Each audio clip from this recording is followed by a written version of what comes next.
দেশের উত্তরাঞ্চলের বিভিন্ন নদ নদীর পানি কমতে শুরু করলেও এখনো বন্যায় প্লাবিত বেশ কিছু গ্রাম। তলিয়ে যাওয়া রাস্তায় হাঁটু পানি মারিয়ে চলাচল করছেন বানভাসীরা। কমেনি তাদের অন্যান্য দুর্ভোগও। বৃহস্পতিবার জামালপুরে যমুনা নদীর পানি কিছুটা কমলেও এখনও বিপদসীমার উপর দিয়ে প্রবাহিত হচ্ছে। জেলার পানিবন্দী মানুষ টানা ৮ দিন পর আবারও ঘরে ফিরতে শুরু করেছেন। অন্যদিকে ভোর থেকে সিরাজগঞ্জে আবারও বাড়তে শুরু করেছে যমুনার পানি। দেখা দিয়েছে শুকনো খাবার ও বিশুদ্ধ খাবার পানির সংকট। জেলার ৭০টি বিদ্যালয় প্রাঙ্গণে পানি ওঠায় বন্ধ আছে পাঠদান। কোন মেম্বার চেয়ারম্যান নেতা ফেতা কোনো কেউ আসে না, এসে কেউ বলে না যে তোমরা কোন অবস্থায় আছো।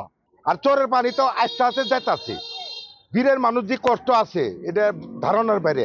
গাইবান্ধায় আবারও দুদিনের ব্যবধানে বাড়তে শুরু করেছে ব্রহ্মপুত্র নদের পানি। হাঁটু পানি মারিয়ে স্কুল কলেজে যাচ্ছে শিক্ষার্থীরা।